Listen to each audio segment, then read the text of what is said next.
Hi friends, എൻ്റെ പുതിയ വീഡിയോയിലേക്ക് എല്ലാവർക്കും സ്വാഗതം. ഞാൻ ഇന്ന് ബിഗിനേഴ്സിന് 5 സ്റ്റിച്ചിങ് ടിപ്സുമായിട്ടാണ് വന്നിരിക്കുന്നത്.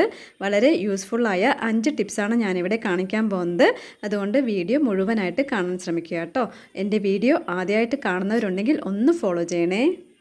ആദ്യത്തെ ടിപ്സ് എന്ന് പറയുന്നത് നമ്മുടെ ബ്ലൗസിൽ വളരെ എളുപ്പത്തിൽ കൊക്കി വയ്ക്കുന്നത് എങ്ങനെയാണെന്ന് നോക്കാം. അതിനായിട്ട് ഞാനിവിടെ ഒരു മിഷ്യൻ സൂചി എടുത്തിട്ടുണ്ട്. സൂചി കൊണ്ട് നമുക്ക് ഏത് ഭാഗത്താണോ കൊക്കി വെക്കേണ്ടത് ആ ഒരു ഭാഗത്ത് ഇതുപോലെ കുത്തിയെടുക്കുക. തുണിയിൽ കുത്തിയതിന് ശേഷം പതുക്കെ ഒന്ന് പ്രസ് ചെയ്ത് കൊടുത്താൽ മതി. നമുക്ക് ഈസി ആയിട്ട് തന്നെ ആ സൂചി ഊരിയെടുക്കാൻ പറ്റും. അതിനുശേഷം നമ്മുടെ കൊക്കി എടുക്കുക. എന്നിട്ട് ഞാൻ ചെയ്യുന്നത് പോലെ കണ്ടോ, ഇതുപോലെ കൊക്കി പിടിച്ചതിന് ശേഷം ആ ഹോളിട്ട ഭാഗം ഉണ്ടല്ലോ, ആ ഭാഗത്തേക്ക് ഇതുപോലെ ഇട്ട് കൊടുക്കുക. എന്നിട്ട് ഇടതുവൈയിലെ നഖം കൊണ്ട് ജസ്റ്റ് ഒന്ന് പ്രസ് ചെയ്ത് കൊടുത്താൽ ആ കൊക്കി ഫ്രണ്ടിലോട്ട് വരും. കണ്ടോ, ആ ഹോളിലൂടെ ഫ്രണ്ടിലോട്ട് വരും. ഇത്രയേ ഉള്ളൂ. വളരെ ഈസി ആയിട്ടുള്ളൊരു മെത്തേഡാണ് കേട്ടോ. ഇനി നമുക്ക് സാധാരണ തുന്നും പോലെ തുന്നിയെടുത്താൽ മതി. നല്ല ബലത്തോടു കൂടി തന്നെ നിൽക്കുന്നതായിരിക്കും. എല്ലാവരും ട്രൈ ചെയ്യൂ കേട്ടോ. അടുത്തതായി സ്ലീവിൻ്റെ കൈക്കുഴി വെട്ടാനുള്ള ടിപ്പ് എന്താണെന്ന് നോക്കാം. അതിനായിട്ട് ഞാനിവിടെ സ്ലീവ് കട്ട് ചെയ്ത് എടുത്തിട്ടുണ്ട്. ഞാനിവിടെ തയ്യൽ തുമ്പിൻ്റെ ഭാഗത്തും അതുപോലെ സെൻറ്റർ ഭാഗത്തും നോച്ചിട്ട് കൊടുത്തിട്ടുണ്ട്. കണ്ടോ, ഈ ഒരു ഭാഗത്തും അതേപോലെ ഈ ഒരു ഭാഗത്തും നോച്ചിട്ട് കൊടുത്തിട്ടുണ്ട്. അവിടേക്ക് ഇതുപോലെ ടേപ്പ് വെച്ച് കൊടുക്കുക. അതിനുശേഷം ടേപ്പ് ഞാൻ ചെയ്യുന്നത് പോലെ മടക്കി കൊടുക്കുക. എന്നിട്ട് ആ ഒരു ഭാഗത്ത് സെൻറ്റർ ഭാഗത്ത് മാർക്ക് ചെയ്ത് കൊടുക്കണം. 1/2 ഇഞ്ച് മാർക്ക് ചെയ്ത് കൊടുക്കുക. ഇനി നമുക്ക് സ്ലീവിൻ്റെ സെൻറ്റർ ഭാഗത്തു നിന്നും ഇതുപോലെ ഷേപ്പ് ചെയ്ത് കൊടുക്കാം. വളരെ ഈസി ആയിട്ടുള്ളൊരു മെത്തേഡാണ് കേട്ടോ. കൈക്കുഴി വെട്ടാൻ അറിയാത്തവർക്ക് എളുപ്പത്തിൽ ചെയ്യാൻ പറ്റുന്ന ഒരു മെത്തേഡാണ്. ഇനി നമുക്കതൊന്ന് കട്ട് ചെയ്തെടുക്കാം. ഞാനിവിടെ കട്ട് ചെയ്ത് എടുത്തിട്ടുണ്ട്.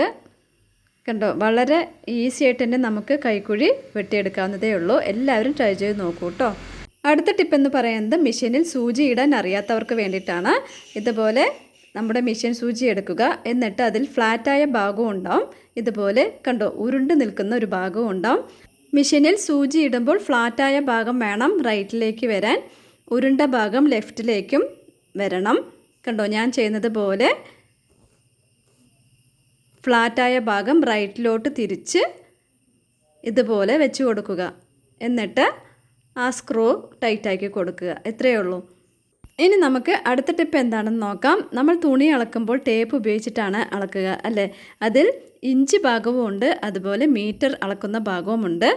അറിയാത്തവർക്ക് വേണ്ടിയിട്ടാണ് ഞാൻ ഈ കാണിക്കുന്നത്. കണ്ടോ, ഈ കാണുന്ന ഭാഗം ഇഞ്ചാണ്, അതുപോലെ താഴെ കാണുന്ന ഈ ഒരു ഭാഗം മീറ്ററായിട്ടാണ് അളക്കുന്നത്. 100 സെൻറ്റിമീറ്ററാണ് 1 മീറ്റർ. അതൊന്ന് മനസ്സിലാക്കി വെക്കുക കേട്ടോ. ബിഗിനേഴ്സിന് വേണ്ടിയിട്ടാണ് ഞാനീ പറയുന്നത്.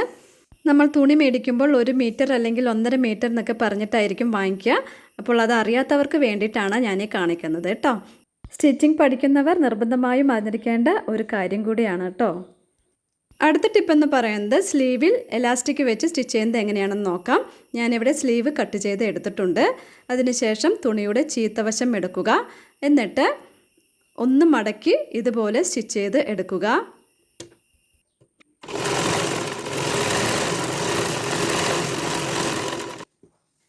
ഞാനിവിടെ സ്റ്റിച്ച് ചെയ്ത് എടുത്തിട്ടുണ്ട്. അതിനുശേഷം ഞാൻ ചെയ്യുന്നത് പോലെ കണ്ടോ, ഈ ഒരു ഭാഗം മടക്കി സ്റ്റിച്ച് ചെയ്ത് എടുക്കുക. 1/2 ഇഞ്ച് വിട്ടിട്ട് വേണം സ്റ്റിച്ച് ചെയ്ത് എടുക്കാൻ.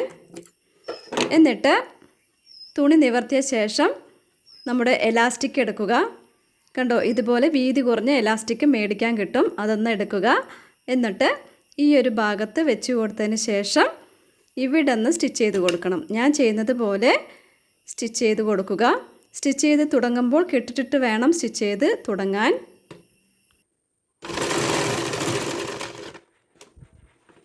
കെട്ടിട്ട് സൂചി കുത്തി നിർത്തിയ ശേഷം ഇതുപോലെ എലാസ്റ്റിക് വെച്ച് കൊടുക്കുക.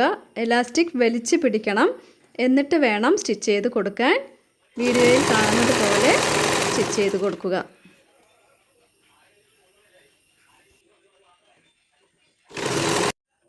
സ്റ്റിച്ച് ചെയ്ത് അവസാനിക്കുമ്പോഴും ഇതുപോലെ കെട്ടിട്ട് കൊടുക്കണം. തുണി തിരിച്ചിട്ടിട്ട് ഈ ഒരു ഭാഗത്ത് കെട്ടിട്ട് കൊടുക്കണം. ഇത്രയേ ഉള്ളൂ കേട്ടോ. നമ്മുടെ കുട്ടികളുടെ ഫ്രോക്കിലും പട്ടുപ്പാവാടയുടെ ബ്ലൗസിലും എല്ലാം സ്റ്റിച്ച് ചെയ്ത് എടുക്കാവുന്നതേ ഉള്ളൂ. എല്ലാവരും ട്രൈ ചെയ്ത് നോക്കൂ കേട്ടോ. വളരെ ഈസി ആയിട്ടുള്ളൊരു മെത്തേഡാണ്. അപ്പോൾ ഈ 5 ടിപ്സും എല്ലാവർക്കും ഇഷ്ടപ്പെട്ടെന്ന് വിചാരിക്കുന്നു. ഇതുവരെ ഫോളോ ചെയ്യാത്തവരുണ്ടെങ്കിൽ ഒന്ന് ഫോളോ ചെയ്യണേ. താങ്ക്